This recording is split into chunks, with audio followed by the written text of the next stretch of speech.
Welcome back to the Working Class Bug YouTube channel. My name is Ted. Today we're going to talk about the gas.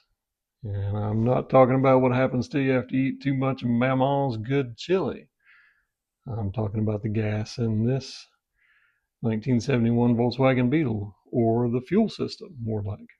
How it works and what kind of trouble you could run into with it. Old air-cooled Volkswagens have the engine in the back, if you didn't know that. So if the engine's in the back, where's the gas tank? Well, the gas tank is up in the front under the hood. This doodad here is the fuel tank.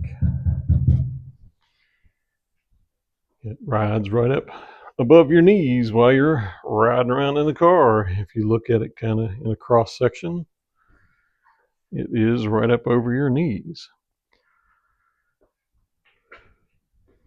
People will look at you weird at the gas station because you fill up the gas from the front. There is a little release lever in here that you pull. Pops that jewel open right there, and then you can get in here to the gas lid. Now the bottom of the gas tank has a like a little fuel outlet, a little petcock, I guess you could call it, where the gas runs to the bottom of the tank and out to a fuel line. That fuel line goes through the frame of the car all the way back to where the engine's at in the engine compartment. It really goes all up underneath the frame of the car and the footwell. And then it comes out right back in here. You can't hardly see it, but it's back there. Let me get a light here and I'll show you better. Now that we have a little bit of light here, I can show you. This is the fuel line. It comes up from the frame, back through the firewall in the back here, and snakes around to right here. Now normally it would be connected to this mechanical fuel pump right here, which pulls the fuel from the line, gives a little bit of boost up into the carburetor right here. I've got it disconnected because of one of the common problems with older cars, and especially old air-cooled Volkswagens, is something called vapor lock, and I was having a lot of issues with vapor lock. Before we talk about vapor lock and some of the other problems that Volkswagen fuel systems have, I'm going to tell you about how the mechanical fuel pump actually works. You can see here, you can't really tell, but inside the fuel pump is a rod that goes down to the camshaft. The camshaft is right behind in here, and that rod rides up and down on an eccentric of the camshaft. And when that rod goes up and down, there's a little lever in here that pushes on a diaphragm in here, and there's check valves inside this pump that help when the rod goes up, it pushes fuel up into the carburetor. At the same time, the bottom of the diaphragm is pulling fuel into this space here. When it goes back down, it resets and does it all over again. Now, what I mean by the camshaft, this is a camshaft. It's not a camshaft out of an air-cooled Volkswagen. It's out of a water-cooled Volkswagen. But the same kind of principle. The shaft that pumps the pump rides on an eccentric just like this. As the camshaft turns with the engine, it turns, and these eccentrics, or these little bumps, whatever you want to call them, they push that shaft up and down as the camshaft turns around. And that's how you get the action that actually pumps the diaphragm in here to pump fuel up to the carburetor. Let's talk a little science. What is vapor lock?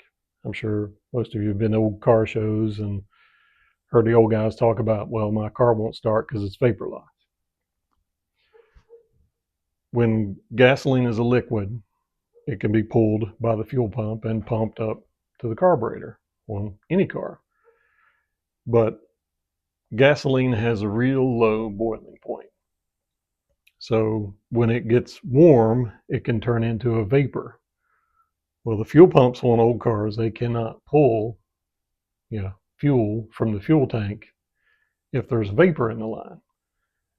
And especially new gas, newer gas has a lot of ethanol in it, which is alcohol. And if you ever hung around with your grandpappy around the still, then you know how to make alcohol. That alcohol boils off at a really low temperature. So especially modern gases that have a lot of ethanol in them, you have a big problem with vapor lock. When it comes to old air-cooled Volkswagens, you run into a big problem with vapor lock. Usually when the seals around the engine compartment have gotten old and crusty and gapped, and you get hot air from the exhaust inside the engine compartment. Heats up all the components in here that shouldn't be getting hot, such as the fuel line and the fuel pump and the carburetor. So the science part of it is when you pull a vacuum on a liquid, you lower the boiling point of that liquid. When you add pressure to a liquid, you increase the boiling point of that fluid. So the same in gasoline. Modern cars have a fuel pump in the bottom of the gas tank. That fuel pump pressurizes the fuel and pushes it up to the engine. Older cars, the fuel pump is on the engine and it pulls. So you're pulling a vacuum on the fuel from the fuel tank. So anywhere along that path, if the fuel gets warm, it'll vaporize and then the fuel pump becomes inactive. So the thing dies, won't start after it's sat and been hot. Lots of problems like that. So this car, I've added an electric fuel pump underneath the gas tank. So the gravity pulls on the fuel. It goes through the bottom outlet of the tank, through a little fuel line, through a filter, to a rotary fuel pump that's regulated, pressure regulated for a carburetor. It pushes that fuel all the way back here to the carburetor. So that just about eliminates all possibilities for vapor lock. Today what we're going to do is remove my old mechanical fuel pump from the engine and put in its place a little block-off plate. So that way, it'll be a little less cluttery back here and that pump won't be in the way. I've already removed the push rod from it, when I put the electrical pump in. So it's just kind of sitting there right now. It's not doing anything anyway. I could leave it. It's just a little ugly, and I like these little block-off plates. They work better anyway. So let's see if we can get at that. I'll move you over here to where you can see, and let's see if we can get going here. Let's see. All right, let's take off this fuel pump. If you don't have any of these little S wrenches, I think you can get these to Harbor Freight pretty cheap. It's probably what these came from. These are really good to have when you're doing any kind of work on a Volkswagen. Because the German engineers, they like to put the hardware in hard to reach places.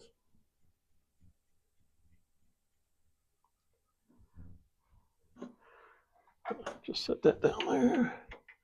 See, with this little S wrench, you can sneak around the back of the fuel pump. Well, maybe.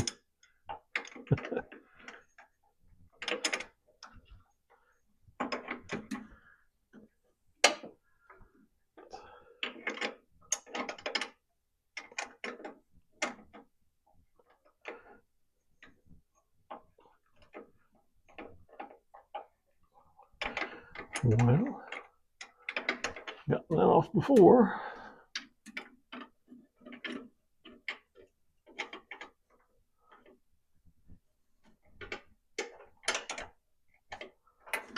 And you're going to watch me struggle with it.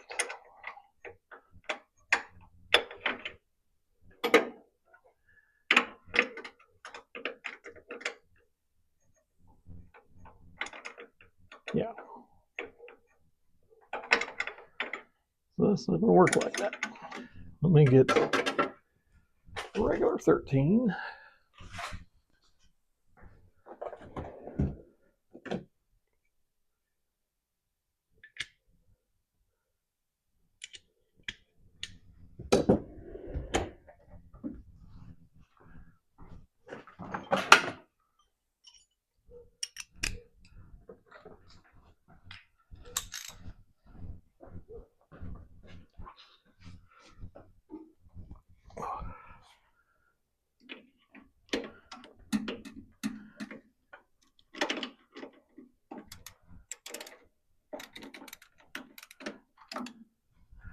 Okay, that did it.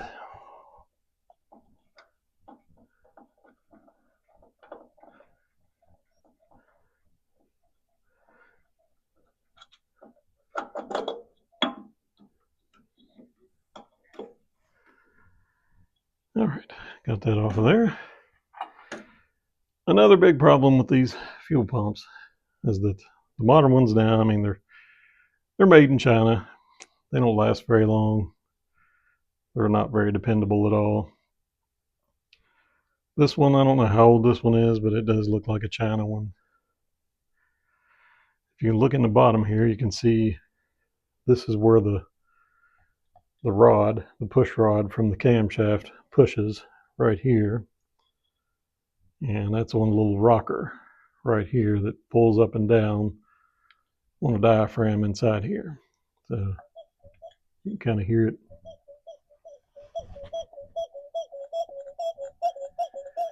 That's the little check valves in there moving up and down. It's like, say, one direction it goes, it pulls, and then as the thing goes back down, there's a spring in here that pushes the diaphragm back down, and that's when it, I think it's when it pulls, and then when you push up on the rod, it actually pushes fuel up into the carburetor. These run at about 3 psi. You don't really need a whole lot of pressure to get the fuel up into the carburetor. Another problem is that there's no return circuit. So the fuel, of course, it burns pretty slow because this is a Volkswagen. It doesn't use a whole lot of gas. So the fuel has a lot of time to kind of hang out back here with the hot engine because it just barely goes in and then barely slowly comes out. If it had a return circuit, like some people do use, the fuel could constantly flow around and you would have a good path of cool fuel from the fuel tank constantly, and you wouldn't have problems with vapor lock like you do with these just regular pressurized pumps. All right, let's see if I can get this little guide off of here.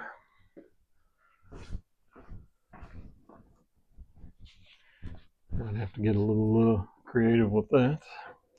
Sometimes those stick.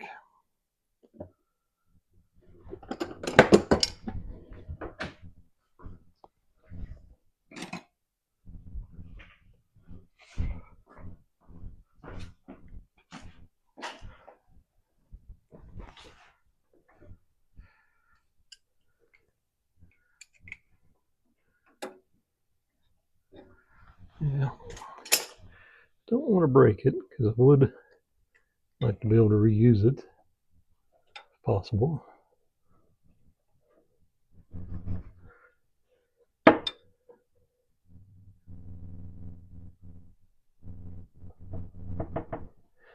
Yeah, it's not wanting to cooperate here.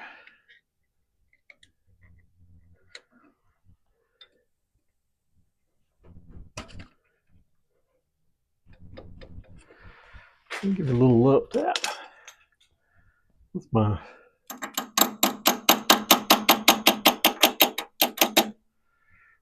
certified hammer.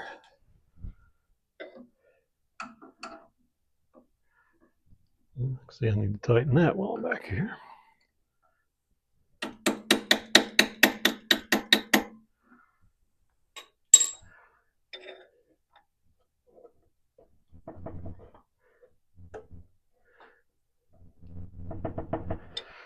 And these things are just made of Bakelite, so they're kind of brittle.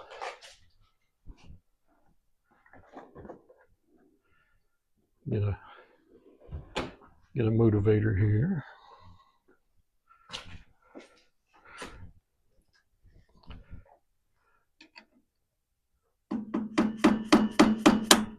Ah, there we go. Popped loose. And let's see if I broke it. Probably did. Yep, they all break at the bottom down there. It's probably already broken. But you can see this is supposed to be just a little bit longer. That goes into a spot down there in the case of the engine to kind of hold it steady right above the camshaft. And that's where those usually break. It looks like it's been broken for a while. So, and that is another problem that these create. That breaks and lets that push rod kind of get out of place, creates heat, or it'll just get jammed in there sometimes, and the fuel pump will just quit working.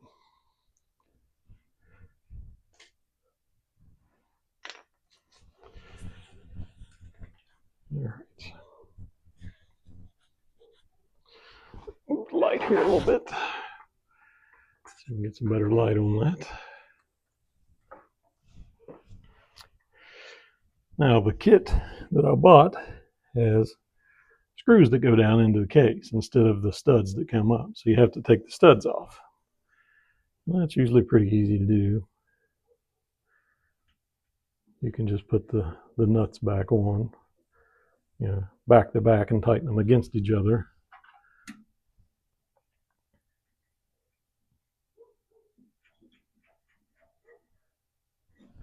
If I get a 13 millimeter open end,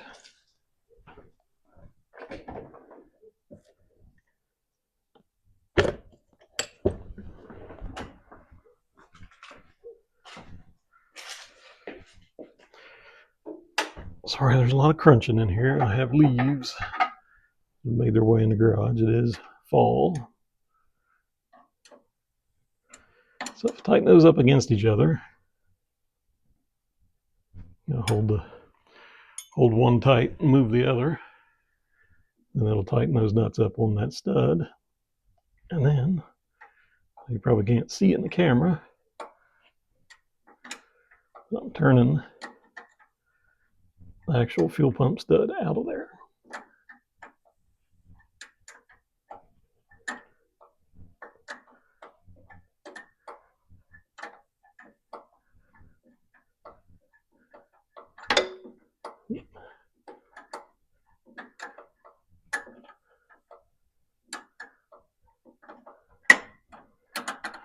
All right, I can loosen them. Just do the opposite, maybe.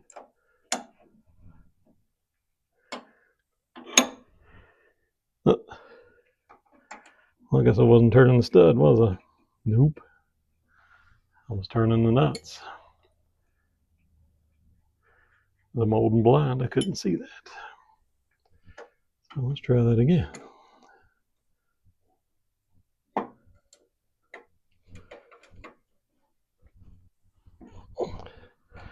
There we go. Now the whole thing's turning.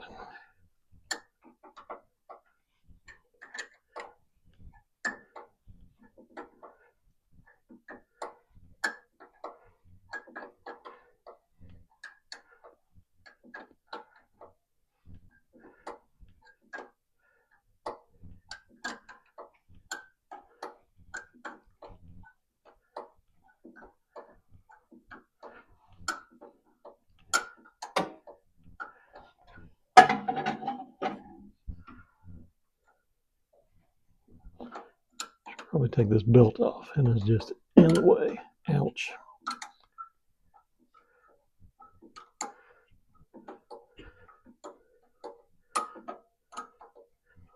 Let's see. Let's get the ratchet. Get that the rest of the way. Now that's kind of loose.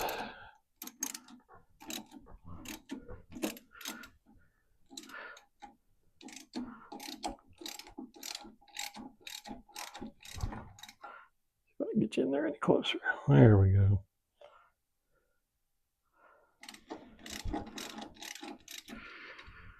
You kind of see what I'm doing there. Now I've got it all off. That's the whole stud. Now I can take the wrenches and take the bolts off, or the nuts off.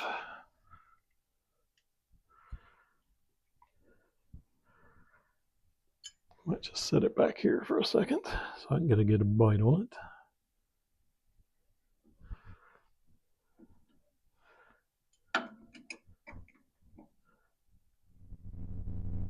Oh, here we go.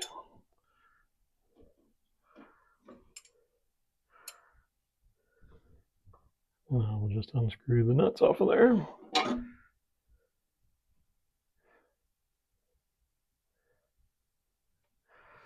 And then I will put them on the back stud.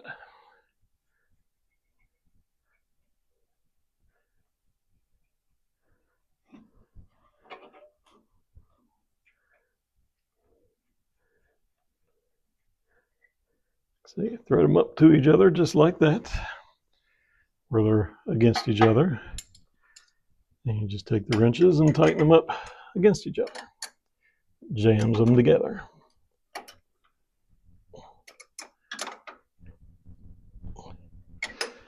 All right, that one's already turning. Yeah, that one's not very tight. So get the ratchet. See if I can get it in there. It's got a little wobble extension on it.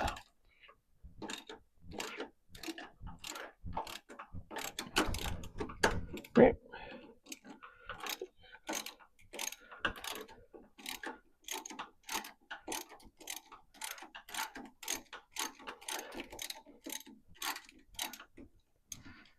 You have to be careful while you're doing this. You don't want to drop any of the nuts down in the hole, because then you're going to have a bad day. Because they will go down into the crankcase and never be found again.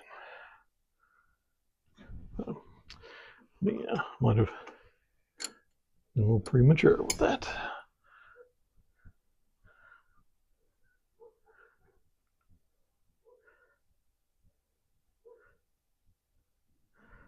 All right, and there you have it. You have that one off too. So I'll barely thread it in here a little bit so I can get the nuts off. All this stuff I'm going to keep. I'll have in my toolbox that comes with the car. I mean, if I have a breakdown and something actually happens to the electric fuel pump while I'm on a trip or something, I can always put this one back.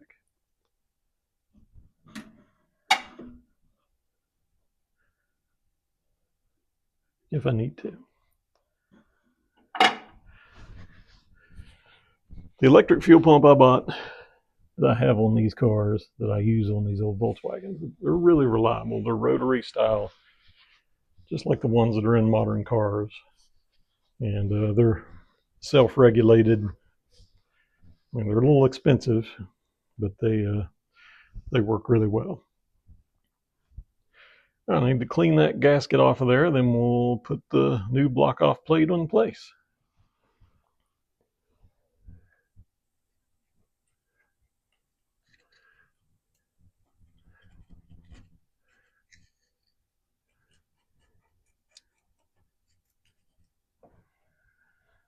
All right, see, there's your gasket.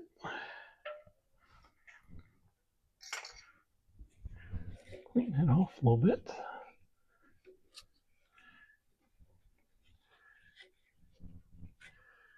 I need to be careful that nothing drops down in the hole. The camshaft and the crankshaft of the engine is right down below that.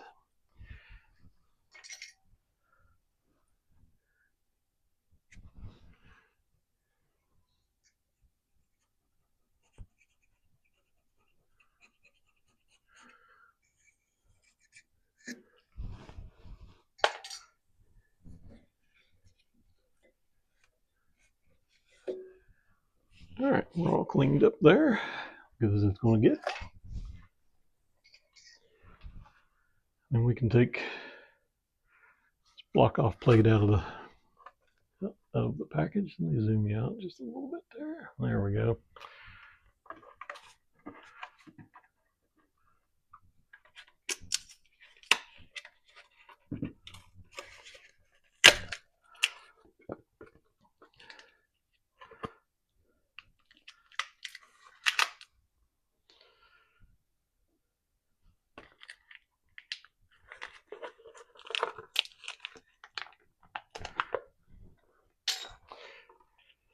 Well, this thing is made by Impy, and a lot of Volkswagen guys, they despise the Impy parts because they are, some of them aren't very good quality. This happens to be pretty decent quality. I don't know if there's a part number. There's a part number there if anybody would actually want it. But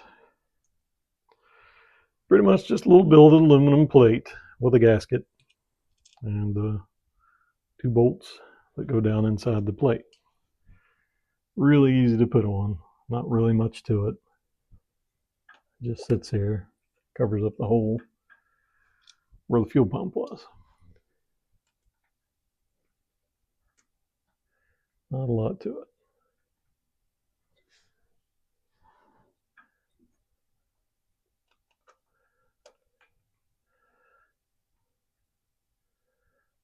I might put a little dab of blue Loctite on that. Just keep them from coming loose. See if I can find it.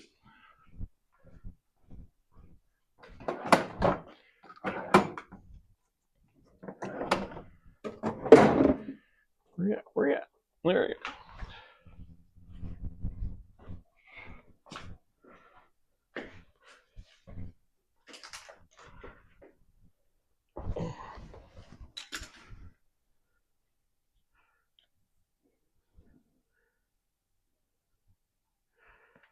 Probably doesn't need it, but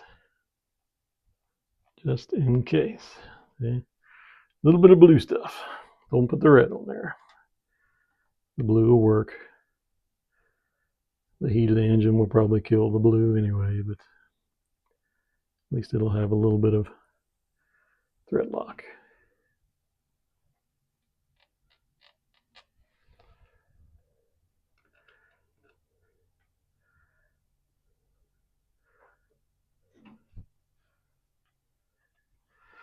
All right, let's see if I can find these using Allen key, Allen wrench, however you want to say it. There we go.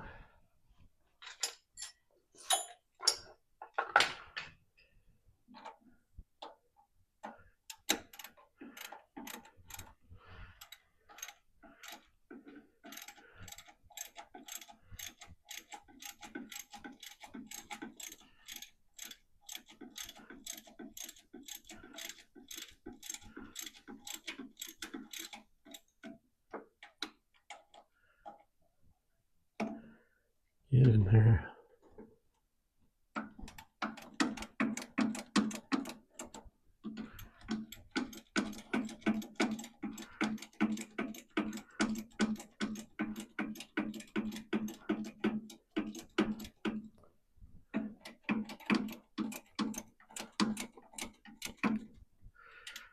Now, what this car was doing to me is that I could get in it, I could start it up, I could let it sit in idle for a while, warm up the engine like you really should do, and then I would start down the road and get about half a mile and it would just croak.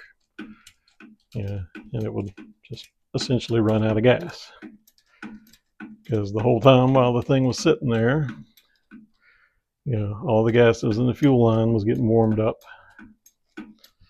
And it vaporized. And it vapor locked the car to where there would be no fuel in the carburetor when I'd stop.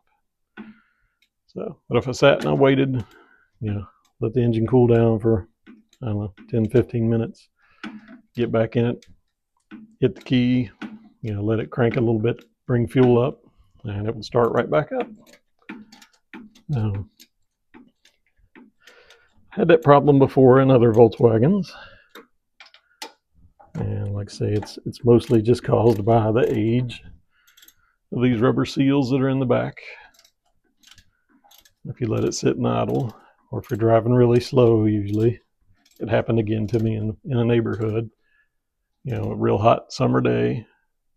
We were just kind of putting around in the neighborhood, and it just died.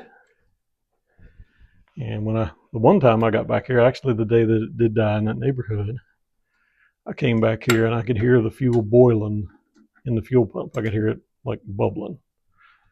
So I instantly knew that's what it was. These don't have to be very tight, just snug, because it is aluminum that you're threading these into. All right, that is it.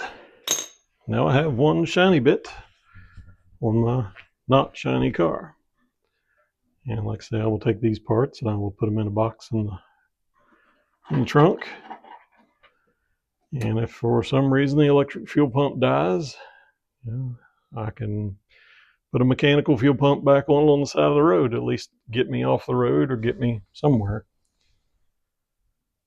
And that's it. Next, I will show you my setup for the electric fuel pump underneath the gas tank. Now we're under the hood, under the front of the car, and the gas tank is right up above us, where I'm showing you now. This hose that comes through the framework here at the tip of my finger, that comes from the bottom of the gas tank. That comes directly into this, plastic filter here. I use that so I can see actually what's going on. There's no pressure on it here other than the gravity pressure of the fuel from the tank. It loops around on this line here to another filter, a metal filter that's attached to the actual fuel pump. Can't really see the fuel pump very well. It is kind of hidden back here, behind here. It's not very big. But the fuel leaves the fuel pump, goes around through here, and goes out into this metal line that goes into the frame of the car. I've got the fuel pump wired to a switched 12 volt, so you turn the key on and you get fuel pump action. But that's my little setup. Works good. It's not very loud. Doesn't vibrate a lot. Doesn't use a lot of energy. Works pretty good. I believe this one is made by Marlboro. It is a rotary type pump. It's stainless steel parts inside. It's self-regulated at 3 psi. Now, they're a little bit pricey. I think they're close to about $100. But they're worth it. They're a lot better than the little cheap clicky-clack type pumps you get at O'Reilly's or whatever. They're way, way more reliable. They run great. Once again, thanks for hanging out with me, doing a little bit of wrenching on this old car, and do all that YouTube stuff, like, share, subscribe. All that, it helps me out, and we'll catch you next week. How about we do a cold start on this thing? Everybody loves that.